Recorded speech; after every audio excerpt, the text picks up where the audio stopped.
Hello friends, this is doctor Shruti Parekh from advance hospitals Ahmedabad. આજે આપણે review લેવા જઈ રહ્યા છે જ્યોતિબેન બોખીરિયાનો, જેમનું આપણે 15 જ દિવસ પહેલા રોટેટર કફ રિપેર કર્યું છે. અને આજે એમની રેન્જ જોઈને મને જે ખુશી થઈ છે એ તમે મારા ચહેરા પર જોઈ શકો છો. તો આપણે પૂછીએ જ્યોતિબેનને કે પહેલા એમને શું પ્રોબ્લેમ હતો અને અત્યારે એમને સર્જરી પછી કેવું લાગે છે, અને પછી હું તમને એમની રેન્જ બતાવું છું. Just 15 days has passed from the surgery date. Rotator cuff repair.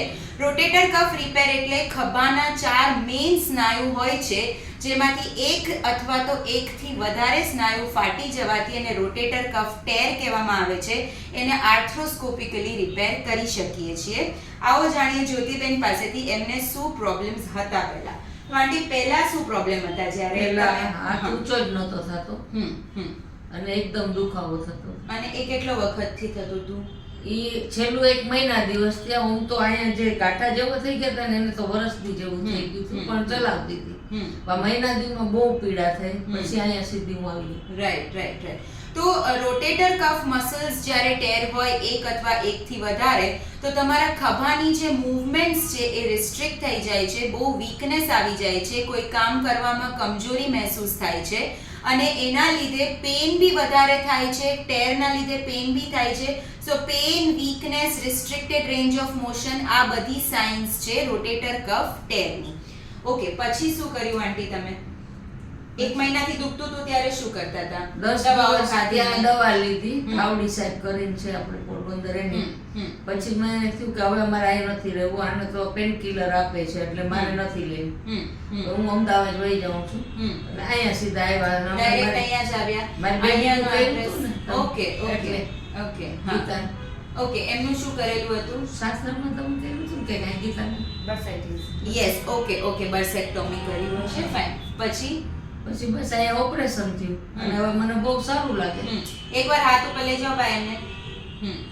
So you can see already rotator cuff repair કર્યાના 15 જ દિવસમાં એમની રેન્જ તમે જોઈ શકો છો.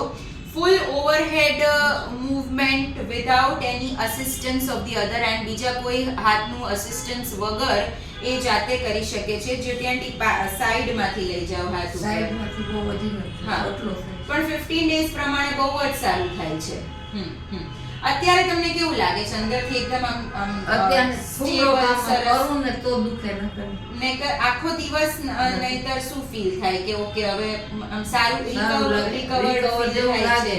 પણ એક આમ ચિત્તા હોવાની તકલીફ હોય ને એ આમ દબાઈ તો તરત દુખાવો. એક્ઝેક્ટલી. અને ફિઝિયોથેરાપી ચાલુ છે અત્યારે તમારી, રાઈટ? ઘરે ઓલી હજી નથી કરી ચાલુ. હા, તમે 20 દિવસ 15 દિવસનું કીધું ને, Yes. હવે આજથી ચાલુ થશે. ઓકે. અને એ ઘરે આવે છે તમારા ફિઝિયોથેરાપિસ્ટ? ઓકે. તો તમે જોઈ શકો છો કે ફિઝિયોથેરાપીની રિક્વાયરમેન્ટ બી હવે એકચ્યુઅલી એમની રેન્જ ઓફ મોશન આવી ગઈ છે. ફિઝિયોથેરાપીના શોલ્ડર માટેના 2 જ ફેઝ હોય છે. First is range of motion and second is strengthening. તો રેન્જ ઓફ મોશન ઓલરેડી એમની આવી ગઈ છે. હવે ખાલી એમને થોડું ઘણું સ્ટ્રેન્થનિંગ કરવાનું છે. એમની લાઇફસ્ટાઇલ પ્રમાણે ફિઝિયોથેરાપિસ્ટ એમનું હાથની તાકાત વધારશે તો એ એમના રૂટીન એક્ટિવિટીઝમાં જે બી કરી શકતા હતા એ પાછું કરી શકશે. અત્યારે તમે કઈ એક્ટિવિટીઝ પાછી કરવા લાગ્યા છો? અત્યારે તો હજી 15 દિવસ થયા તો મેં હમણાં પટ્ટો પહેરી રાખ્યો હતો અને કશું કર્યું નથી. અત્યારના જ ઉતરાયો. અને નાની મોટી મૂવમેન્ટ્સ તો ઈ તમે તો allowed કરતી હતી. હતી, આ બધું જમવાનું કરતી હતી. તમે તેથી શીખવાડ્યું છો. હા. ઈ તો બીજા દિવસેથી ચાલુ રાઈટ. ઓકે. સો તમે જુઓ છો કે રોટેટર કફ રિપેર હોય છે એની રિકવરી કેટલી જલ્દી આવી શકે છે, એ કેટલી માઇનર પ્રોસિજર છે, અને પેશન્ટ ઓલરેડી કેટલું હેપી છે. અમે લોકો બંને એક જ હોમટાઉનના છીએ એટલે મને વધારે ખુશી થાય છે કે મારા હોમટાઉનનું પેશન્ટ છે આટલી જલ્દી રિકવર થઈ ગયું છે. We hope to deliver this kind of services throughout our life. Thank you very much.